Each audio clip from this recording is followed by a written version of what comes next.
Scarlet Lady is a curious mix of battleship grey and lipstick red on the outside, and all kinds of Instagram style over function on the inside. The food is rocking, and I would not change a thing. But when it comes to the rest of the ship, limiting the changes I'd make to only 10 is the real challenge. Here, ladies and gentlemen, we go.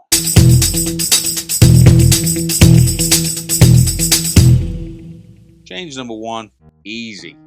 Send Branson down to IKEA in a transit van and get some proper mattresses. Those things in Scarlet Lady's cabins are not suitable. They're like futon or Z-bed mattresses from the 90s, and they're okay for a make-do sleepover at a friend's house when you're 11. But this is supposed to be a holiday, a premium holiday even, for adults. For various reasons that I won't bore you with now, I'm full of years and years of back surgery and pain, and I can sleep anywhere. Even now, I spend 4 or 5 nights a week sleeping on a sofa. And even I think that Virgin Voyages beds are ridiculous.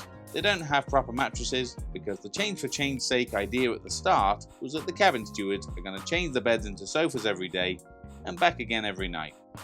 But they don't.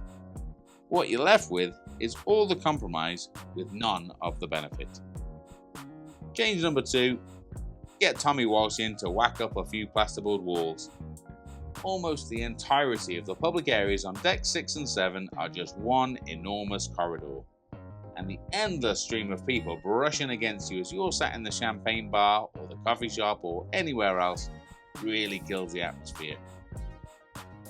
When you're in a venue on a cruise ship, you should know that you're in a venue on a cruise ship. You should never have to guess if you're actually in the bar or the walkway. And the long straight design might be useful if you're, Usain Bolt or Robin Hood, but for everyone else, corridors should be part of the journey, not the destination. Change number 3, just get some cushions. In fact, whilst Richard's at IKEA picking up the mattresses, he might as well grab an armful of cushions, and even a couple of comfortable chairs. If Scarlet Lady's full, there's nearly 3,000 guests on board? How many comfortable chairs have they got? Like 20 or 30? This ship was designed and furnished by someone that says things like vibe and on trend. What they should have done is got in someone who says things like enjoyable and comfortable. The seating looks like it was scavenged from a mix of nightclubs, parks and council estates. And none of these are popular holiday destinations. Change number 4. Just call things what they are. It is not interesting calling the atrium the roundabout, or travel agents first mate. It's not exciting calling guests sailors, and it's not edgy calling onboard credit loot. Cruise ships are for civilians, not submarine commanders, so I've long since thought that cruise ships should get rid of port and starboard, but they should be replaced with left and right, not A and Z. Change for the sake of it, and twee Malmaison language is just fluffing tedious. This is not a rock star. This is Keith from Coventry. I mean, what are you going to call Steven Tyler when he rolls into Portsmouth? Change number 5. Just stop telling lies. Virgin Voyages has a very specific public image, and it is wildly inaccurate. The marketing fluff and first mate, they'll have you believe that these ships are for the young and sexy party people. Well, when I boarded Scarlet Lady, I was one of the youngest and sexiest on board, and I am neither. The demographic probably sits somewhere in the middle of the whole cruise market. The average P&O guest is probably a bit younger, the average Cunard guest probably a bit older. One of the dudes I got chatting to was an 89-year-old Australian guy. I mean, he was sexy though. Change number 6. Officially licensed the Sid James ice creams. If we insist on using carry-on style branding, then the families of the founders should be getting royalties. Sid James sundaes, Kenneth William waffle cones, Hattie Jake's milkshakes, and Barbara Windsor 99s, or, as Virgin Voyages would no doubt say, 69s. Change number 7. Sail from Southampton. Virgin currently sail from Portsmouth, and it's a ferry terminal that cannot handle the volume and is not up to the job. The decision to ditch it in future has been made, but they're ditching the UK as a whole. A big plus for cruises for many people, and more importantly, me, is being able to skip the endless wasted hours at the airport. Even terminal illness, which is my name for the Portsmouth cruise terminal, is better than flying and then checking in again in Athens or Barcelona or wherever. But neither are as good as sailing from Southampton like the whole entire rest of the industry does. Change number 8. Put a cinema in.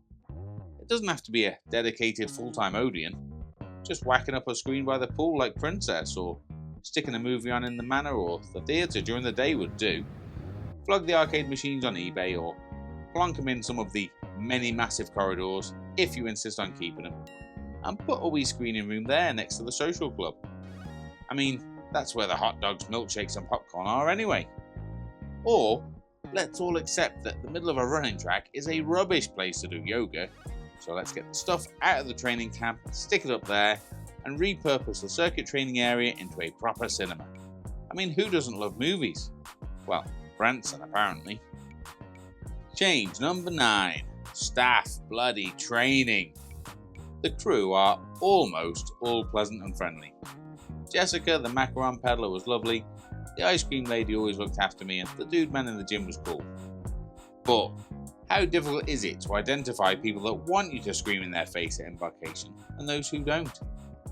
And there is absolutely no possible reason for the cabaret bar and theatre queues to be so massive that they overlap miles away in the casino. The venues are just badly managed. And whilst we're talking about the casino, it is absolutely not okay that the definitely alcoholic man, the one that was irritating me in the queue for the wake on night 1, was being allowed to hemorrhage cash on the gaming tables, and he was obviously too drunk to make decisions. I mean, I know the same regulations don't exist at sea, but there must be some rules, or at least moral obligation or human decency. Change number 10. Scarlet Night. Now, I don't care what you do with it, but just do something. Either kill it or ramp it right up. I was dreading Scarlet Night. I like the quiet life. And it's sold as a huge Moulin Rouge style shipwide event.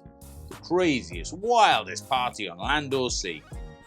The reality was a night like any other, only with most people dressed in red, a few inflatables hanging around and some red light bulbs. Beyond that, people were chatting, doing jigsaws and just milling around, trying to convince themselves that something exciting was happening, and even I thought it needed beefing up a bit. There are plenty of other improvements that can be made. I mean, do something with that stupid paddling pool, throw the tacky play area overboard, find a way to add a crow's nest type venue, and etc, etc, et blink, etc. But those are the first 10 that came to mind, and just those would be a big improvement. Once those have been done, I'll have another run at it. Ministry of CruiseTube is back on Tuesday, and my full P&O Ventura review will be out on Friday. Until then, 10 changes that I would make to Scarlet Lady. Done.